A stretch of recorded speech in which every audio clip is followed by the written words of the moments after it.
should give him a voice.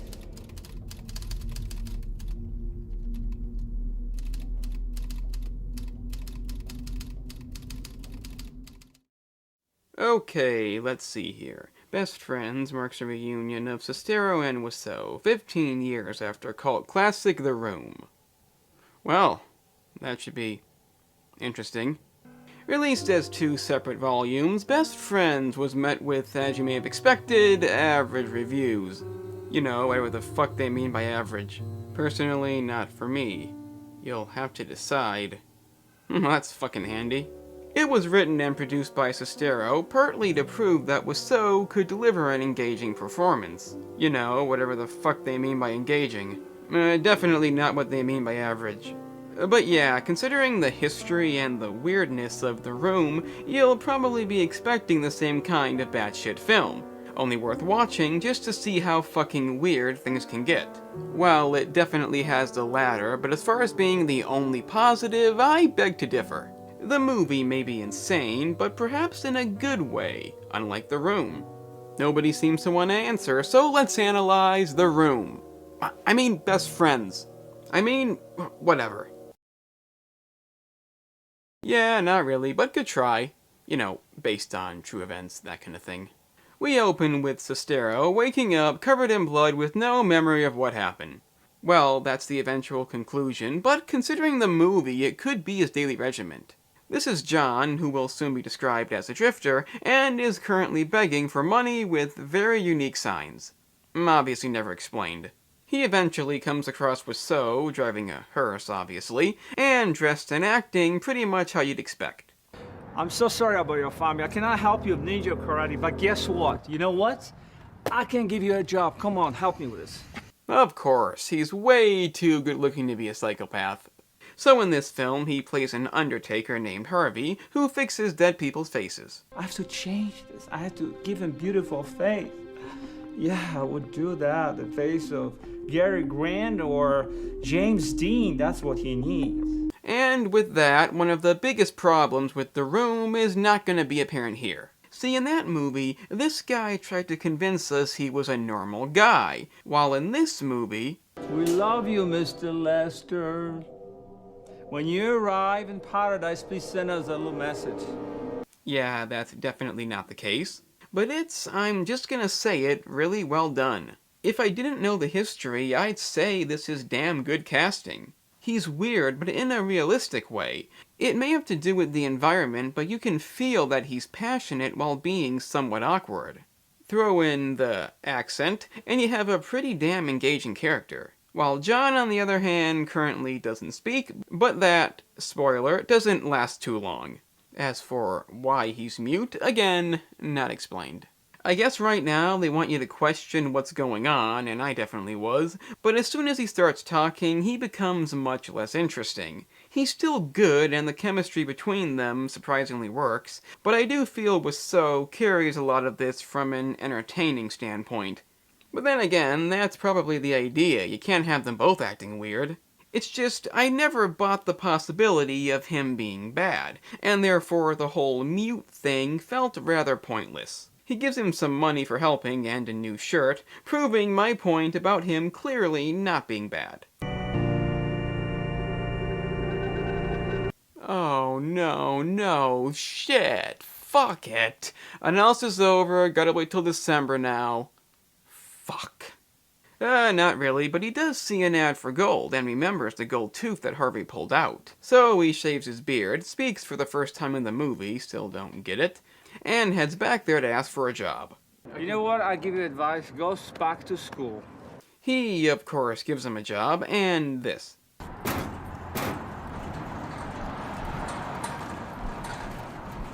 I hope you don't want that explained. He finds his gold fillings and steals them, and Harvey makes him a gift. Sure, you can have it. It's you. Here you go. If only he'd given him that sooner, he'd never have gone through with it. He mentions his dead client and says they should have had Chinese because he was Chinese. He was very kind, Chinese man. Can you imagine? Chinese usually are very selfish, you know? Shit, I'm gonna get cancelled. Are you working in the parking lot or selling drugs or maybe a little prostitution in the street, huh?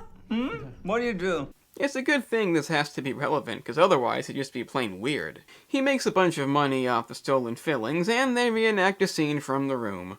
Yeah, they had to do that. It's not a huge deal, but it does give a slight sense of lack of confidence. And based on the movie so far, that does not seem warranted. But it's not a pointless scene, as they do plan a trip to Vegas. Unlike that scene from Indigo Prophecy when they play basketball, which was unrealistic and pointless, because it's freezing. But then again, that was a David Cage game, who is in fact pointless. Okay, this can't be a new joke, but come on! Red convertible, Las Vegas, even crazier duo.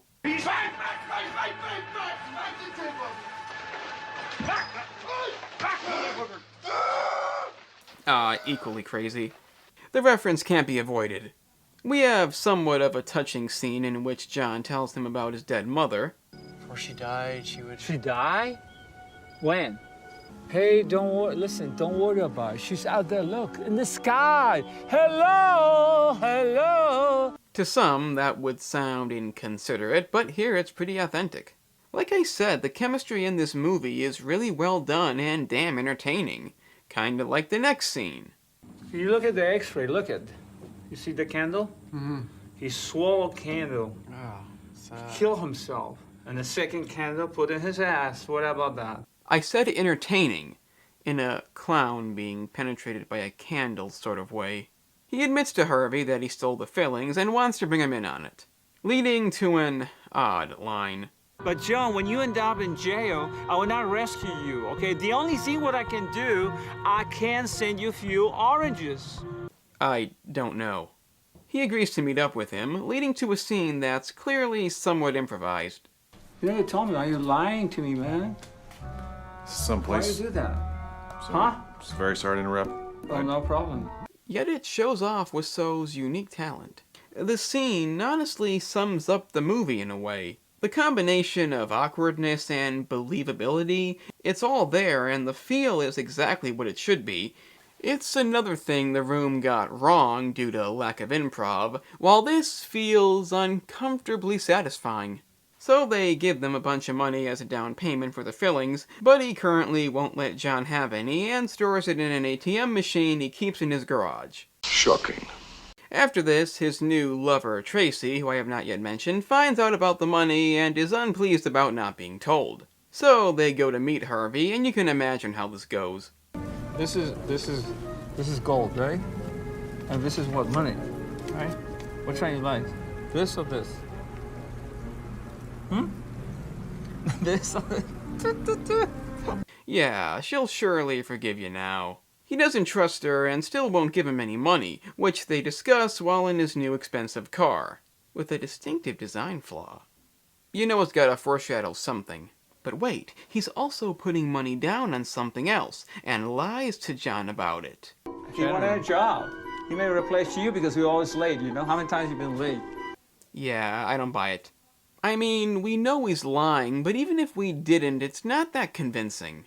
Tracy's not happy about this, and they devise a plan to lure Harvey away with fake Rolling Stones tickets, not the band I thought he'd like the most, but it doesn't take him long to realize something ain't right. Where is concert, John? Candlestick Park. It's on the ticket. It was demolished 2 years ago.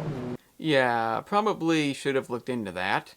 He does not take kindly to this, and we get a rare example of Wiseau's not-so-good acting. I give you everything! Job, friendship, advice. You didn't give me nothing! Ah! But it's so damn funny, who gives a fuck? I honestly don't know if it's not deliberate. It fits the movie's tone so well, I could literally watch it on repeat all day, and that'd be good enough.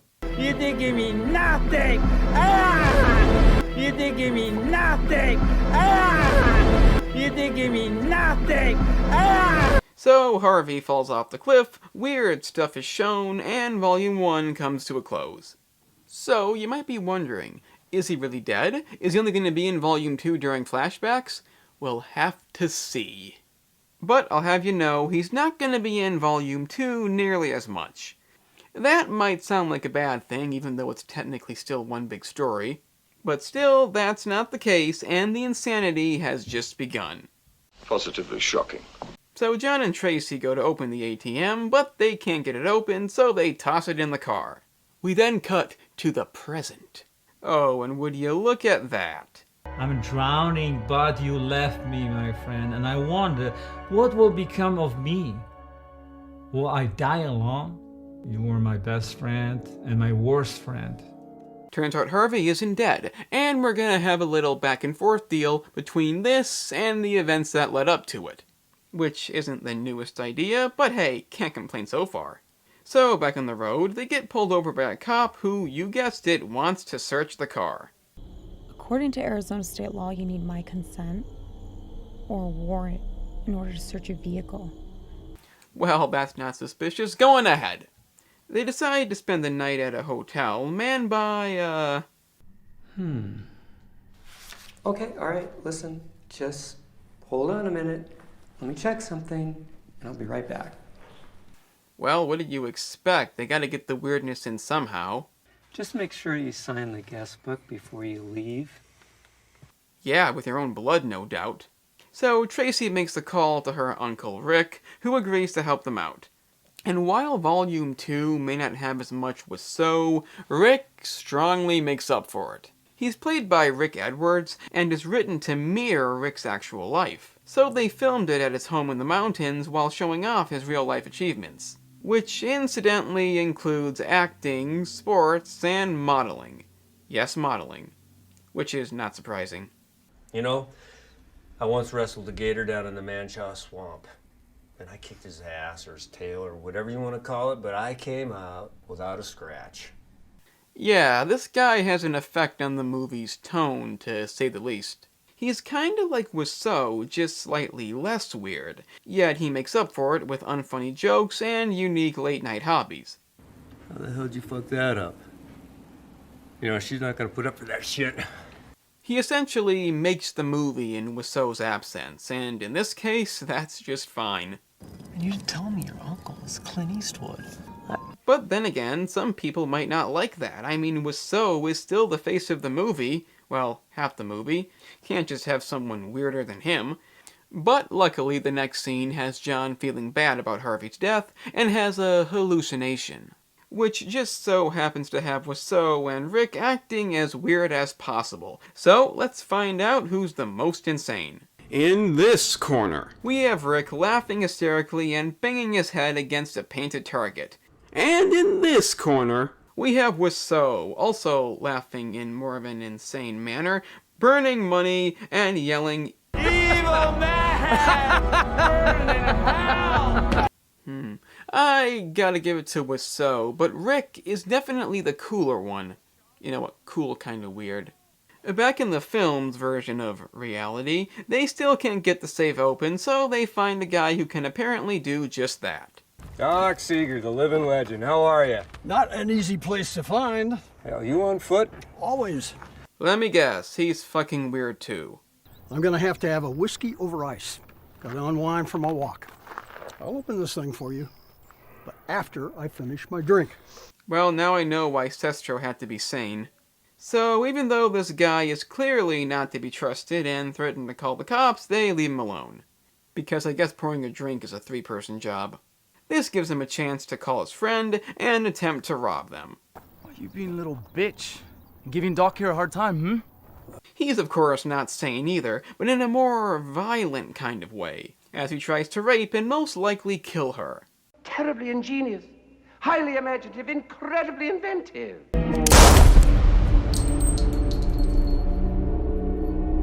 She's saved by a mysterious person, there's no telling who, but I'm guessing he's weird. Along with his slightly less insane friend. Well, so much for Volume 3. Oh, and I probably should point out that John, in fact, tried to commit suicide, resulting in the injury at the beginning of Volume 1, because of his mom. I know I cut out a lot of these scenes for the sake of time, but that one seemed kinda relevant. The next day, Rick sends John to the garage, only to find Harvey's car. Which you know is his because it has the exact same design flaw. I don't think he would have had the exact same car anyway, but that doesn't matter because guess what? The whole thing was a setup. I forgot. We've been doing this shit for years. I can't tell you how many bodies I got buried up in the hills. Okay, before anybody says anything, they're not really related. I was fucking her so hard last night, I thought there was gonna be a headboard homicide. I said they're not related. Fuck off. Don't be hating on Rick Edwards. That being said, I'm not really surprised by this. Harvey does warn him several times, and the scene when she called him up was done privately for no apparent reason.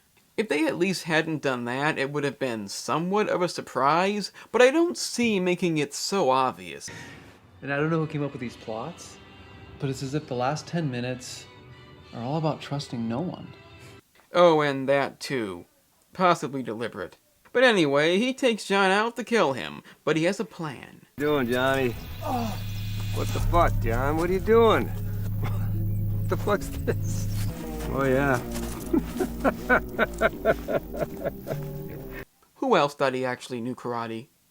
But no, instead a mysterious person saves him, allowing him to escape, while Rick orders dinner. I'll do the steak fajitas. Thanks. Like I said, weird in a cool way. So a shootout ensues in which Harvey, you know that's Harvey, inevitably kills Rick. Which is tragic, but it had to be.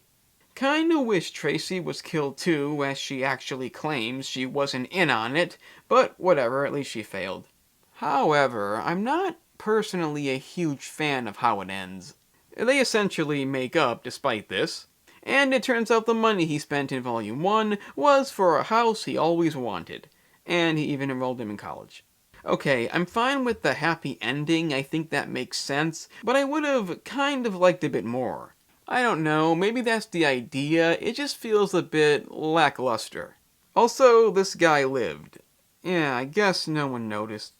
Don't know what the point of this was, there's not really going to be a Volume 3, so why a cliffhanger?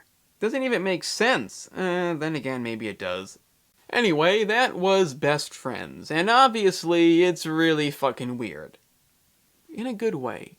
Let's get one thing straight. It's not The Room. Not even close. If you think it is, you're kind of ignorant. No, this is what a movie with these two actors should be. An engaging plot with just the right amount of weirdness and comedy, along with an interesting supporting cast that keeps the insanity going. Especially Rick, his acting's honestly underrated. Even with Wiseau being absent for most of Volume 2, it's okay because you know it's building up to something big. And the plot alone is entertaining enough to keep you interested without Wiseau's crazy acting. I mean, his acting does make the movie, no doubt, but again, it's technically just one big story split into 2 volumes. If it was just one big movie, nobody would say anything. Also, Rick keeps things interesting. But I think it's important to note that this is not just a movie about people acting insane. I mean, it is to a point, an extended point, but it also has a story, and it's a pretty damn good one. I'd go as far as to use words like meaningful, sad, maybe even tragic. It's not perfect, the acting is occasionally off, and I'm not a huge fan of the ending, but it doesn't take away from anything. Personally, I think it's worth watching. Not just for those who like weird stuff, but for anybody who enjoys a well-written, entertaining film. I am the Analyst, and remember kids, I can't fucking wait to see what Wiseau has next. I gotta check it out, sorry. Okay, let's see here. Big Shark. Untitled UFO film. Fucking shit. So, you made it to the end, an impressive feat indeed. Since you managed that, consider checking out the gaming channel, in which I cover a variety of gaming topics, like in-depth gameplay, and analysis videos like this one. If you want to see that, then press the link in the description. It's that simple.